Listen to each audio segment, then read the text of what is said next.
Alan Stratton from As Wood Turns. With Valentine's Day approaching, I have a problem. The problem is that everything around Valentine's Day seems to be heart-shaped. How do you do a heart on a lathe as a lathe project? Oh, problem. Well, let's solve that problem. Here is a segmented turning.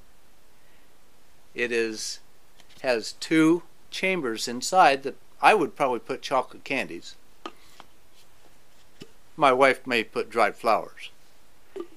In any case, this is a segmented heart turned on the lathe for Valentine's Day.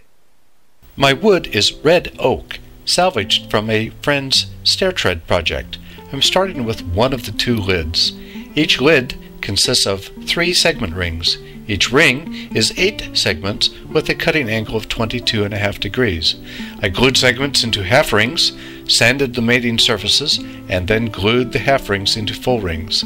I mounted all rings to a board with double stick tape before running them through a thickness sander to have a uniform thickness.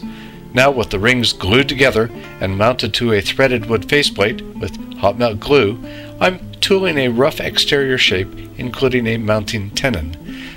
This lid will be reversed into my 4-jaw chuck for interior shaping.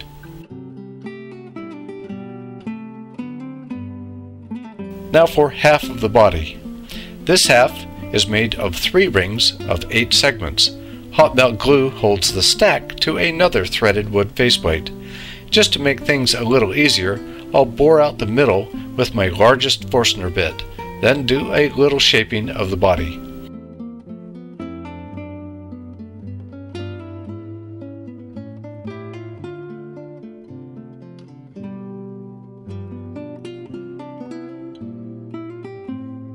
Now it's time to cut the mortise and tenon between the lid and the body. First, the lid is now mounted to a 4-jaw chuck. After a little cleanup, I'm cutting a mortise and making sure the sides are parallel, then just removing a little more wood inside the lid.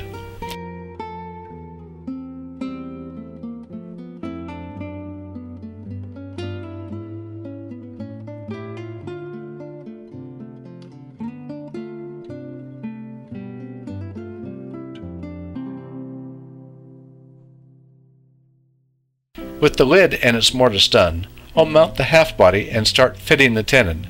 I'm preferring a square carbide for this, but a square scraper would work just fine. This is always pretty much the same. Rough cut a short tenon a little large. Cut a chamfer on which to test the fit, then gradually cut the tenon smaller and longer while continually testing the fit.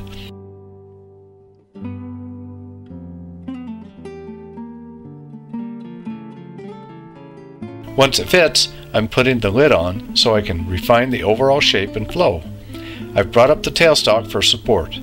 I'll turn off the mounting tenon, then sand and finish the lid.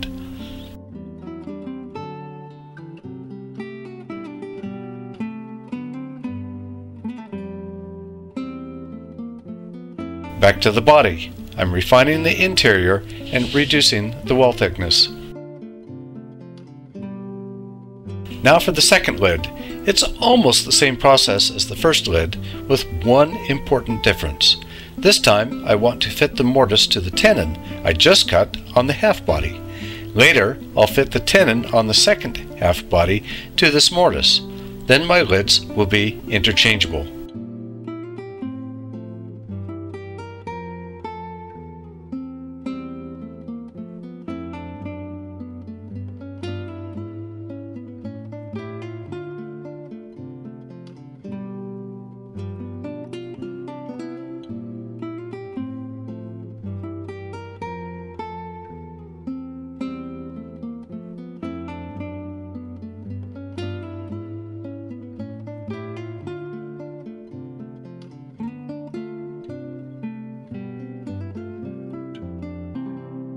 Now for the second half body. This one has one additional segment ring. Again, I'll drill it out first as much as I can, then clean up the exterior, then cut the tenon to match the mortise on the lid I just cut. So reduce, chamfer, test, reduce, chamfer, test until it fits.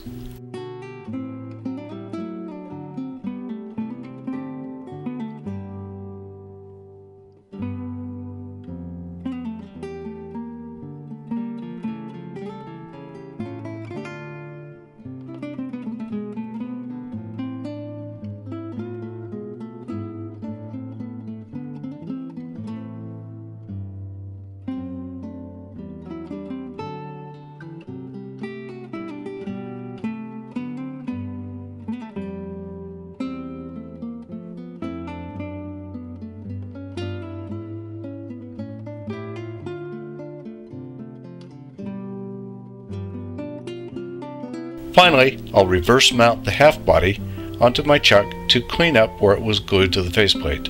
Then glue the two body halves together and let the glue dry.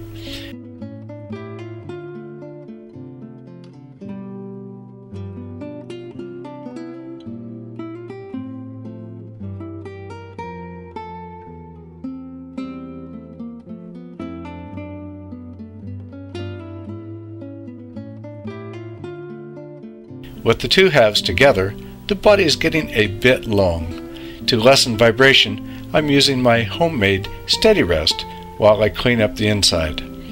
With the body completed, I'll saw through it. My goal is to cut it from about 3/8 inch down from the tenon on one side to the same point on the opposite end and opposite side. Since a round cylinder does not have opposite sides, this is a challenge. I made a sliding table for the bandsaw. With hot melt glue and scrap glue blocks, I'll secure the cylinder and make the cut. Well, I did not get it exactly the same, so one end will be slightly longer than the other. Next, I'll clean up the saw marks on the cut edges. This is a bit funny.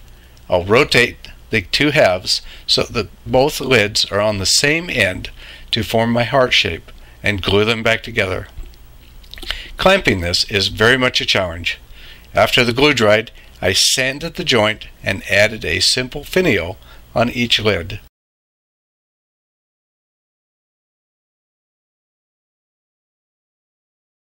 Voila! A heart-shaped and segmented Valentine's box. Fill it with chocolate candy and we're ready to go. One side of this heart is a little bit longer than the other, and I'll have to work on that on the next one. But for now, no worries about that. Next, I'll make a simple stand and we'll be done. It turned out much better than I had expected. Please click the like button on this video and subscribe to my website and YouTube channel. Always wear your face shield. And until next time, this is Alan Stratton from As Wood Turns.